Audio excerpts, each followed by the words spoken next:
Ariel Halwani for mmarated.com at the American Kickboxing Academy in San Jose, standing next to Brandon the Truth Vera. Brandon, all right, there's a lot to talk to you about because we keep hearing your name involved in a lot of rumors, so I'll run by it, okay? First off, July 19th, were you offered a fight against Vanderlei Silva? Yes, sir. I was offered a fight against Dan Henderson, Vanderlei Silva, and a couple of those other guys, but they weren't in shape to take the fight. So I am fighting July 19th. I will be fighting against Reese Andy on the 19th. What do you know about Reese? Because he's a relative newcomer, especially in the UFC. Not a lot of people know a lot about him. I know I think he's a 3-time All-American wrestler, so he's got good takedowns. I watched a couple of his videos. He's got a wrestling style that's just going to be in your face the whole time and try to pound you out. Okay, also, Lyoto Machida. Were you offered a fight against him on the 19th? I was offered a fight against Lyoto Machida on the 19th, but I said no. I talked to my camp. I really do want to fight Lyoto. He's what, 13-0 or something ridiculous like right now. Lyoto's a good fight. I'm looking forward to fighting Lyoto, but he's somebody I definitely want to get prepared for. He's got a funky style, man, and I need to get ready for it. But I'm down to fight Lyoto. Okay, because some people were thinking that you were dodging him or whatever. It's just a matter of time, right? You still want to fight him at some point. Just you have enough time to prepare for it. Yeah, I'm not dodging nobody. I don't dodge nobody.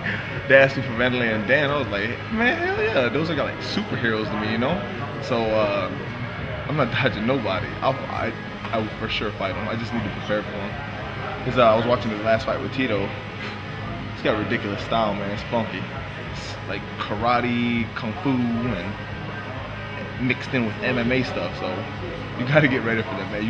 I don't even think you can find training partners to train for against Lyoto, man. You might have to go to a Taekwondo gym, a Kung Fu gym, and I don't know, some other kind of crazy TMA gym. How disappointed were you that big names like Vanderlei and Dan, this could win over them would propel you into a whole other level in your career, and then eventually they turned down the fight? Of course I'm disappointed, man, but like the way I'm thinking about Lyoto is maybe they're thinking the same about me, And plus they both had about, let's say, 3-4 weeks off. I know after a fight I don't train. I don't do anything after I get done with a fight. So they might have just been kicking on the couch chilling. And to get ready in 3-4 weeks for a fight, it's kind of hard, It's disappointing, yeah, but understandable, yeah. All right, so July 19th, you are making your light heavyweight debut in the UFC. Why did you decide to go down to 205? I was asked as a favor to go down to 205. Why? I don't know why. So I told him yes, I would go. My management group, the UFC, talked and asked me to come down to 205. I said, sure, let's do it. But don't think I'm done with the heavyweight division. I'm not done with your ass yet. I remember you said yes in the ring, and then when we got to the damn press conference, you said no. I'm still coming for your ass. You feel like he's dodging you? He did that night. How you tell the man yes in the ring and then no during the press conference? I understand why he said no. Man, if I could move on to a title shot too, I would too. You know what I'm saying? Oh well, you lost, son. I'm out. I'm on the bigger and better things. But I guess that fight was unfulfilling. So I'm guessing you still believe that it was stopped a little prematurely, right? Do I believe? Yeah, for sure, I believe. You had a chance to rewatch the tape and look it over again? Yeah, and a lot of people don't understand. Like, I was defending, going from side to side, trying to bump and shrimp. There's no way I was going to get Fabrice off me. I know I was going to have to take the ass with him, but the whole time that I was underneath there, I was talking to the ref, saying, I'm okay. I said it 3 times, having a conversation with him, hanging out, counting the punches Fabrice was throwing at me and hearing him breathe. So that's why I guess it was even more so for me. I knew that they stopped the fight way too early. I was like, what the F are you doing? Are you crazy? I told you I'm okay. So it's just, I'm having a conversation with the ref, and he stopped and said, oh, you can't say that. I was like, yo, well, stop talking to me. Like, it's frustrating, man. But I'm not done at the heavyweight division by a long shot. Cutting weight sucks, though, I'll tell you that much. Woo. I'm sure it does. Are you disappointed, though, because, the light heavyweight division in the UFC is so stacked.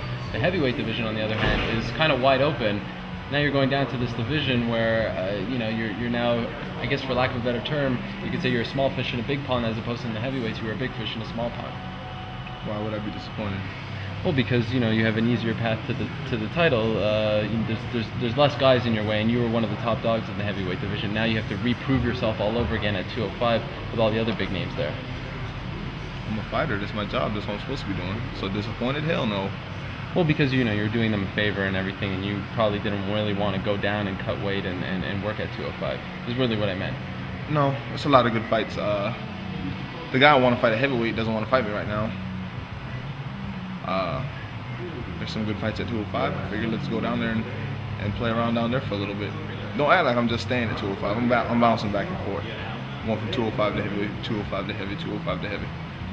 And then maybe you'll get both belts and just be the king of the mountain up there at 200 plus. Knock on wood. In a perfect world, hopefully. We'll see. All right, well, Brandon Vera, July 19th against Reese Andy, making his light heavyweight debut in the UFC. Best of luck to you, my man, and continued success. I appreciate it. Thank you very much.